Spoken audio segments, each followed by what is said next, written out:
in this brief tutorial, we are just me going over how to water saute things. Because I know when you're not used to cooking with oil, that just can seem like a mind-blowingly ridiculous idea. But I promise you can saute veggies and the world will not implode.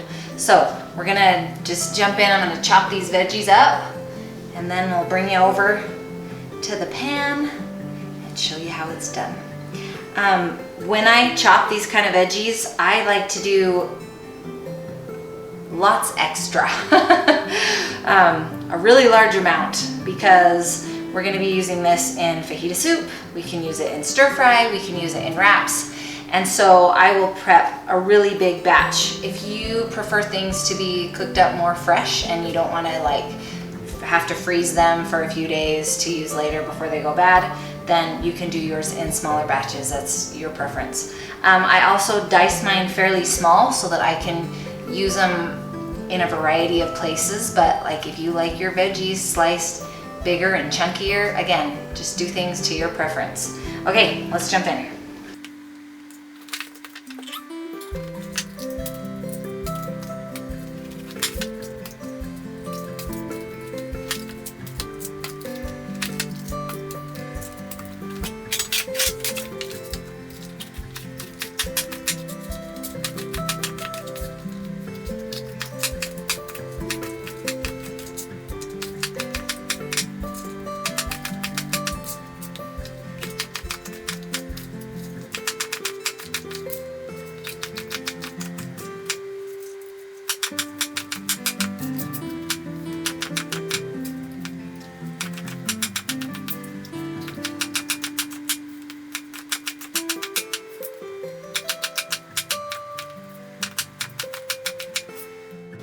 All right, that looks pretty and colorful.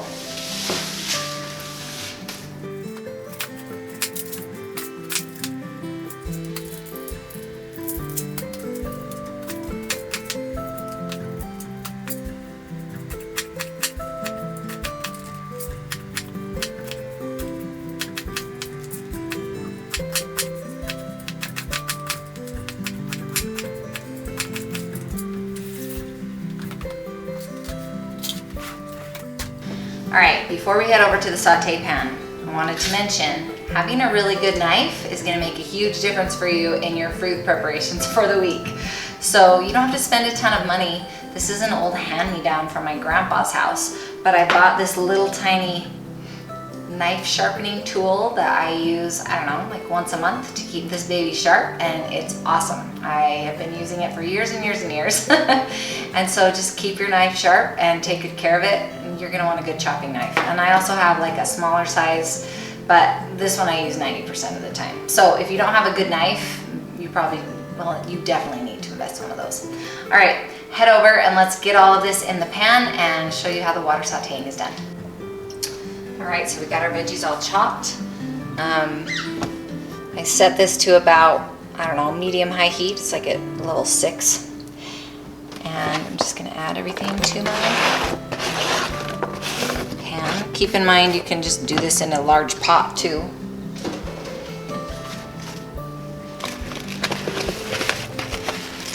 It seems like it's really overflowing, but it's gonna be okay.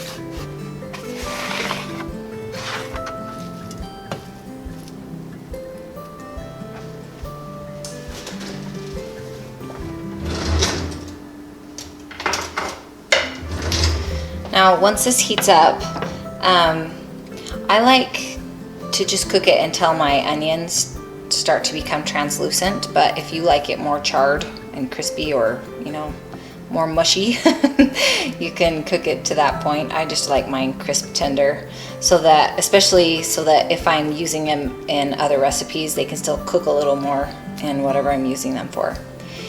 If you want a certain flavor profile, go ahead and season them with whatever's going to work with what you're cooking. When I'm making a big batch like this though, I like to keep it pretty neutral so that, you know, when they cook up, they'll go with whatever I put them in. But you can season them with, you know, any kind of yummy seasoning blend. You can cook them with vegetable broth. I'm just going to do water. Keep it simple.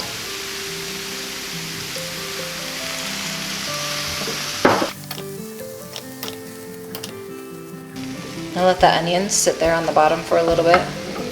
cook up, and I'll come back and check it.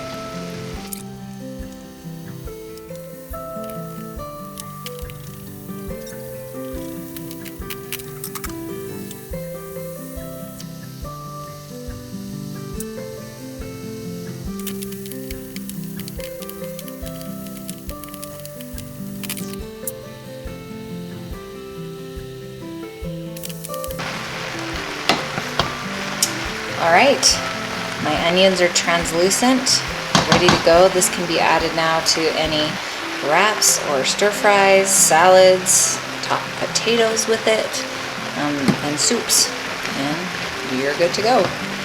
Water sauteing is as easy as that.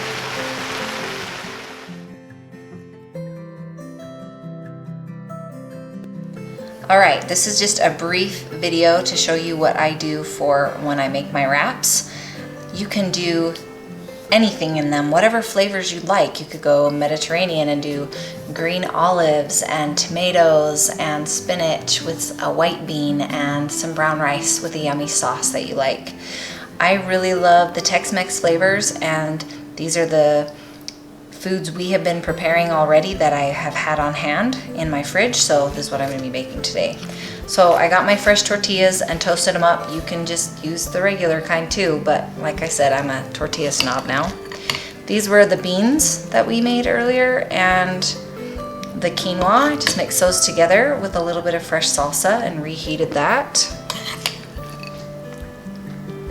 I can eat 2 or 3 of these easily for lunch. And then here's our sauteed peppers and onion that we made. And I have a little bit of extra avocado that I want to eat. I love avocado on everything.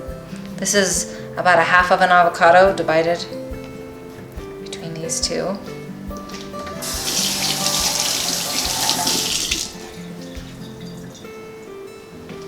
And if you're like me, I'm trying to get extra greens in wherever I can because I really want to be protecting my heart and my blood vessels and keeping them clean and free of disease. This is arugula.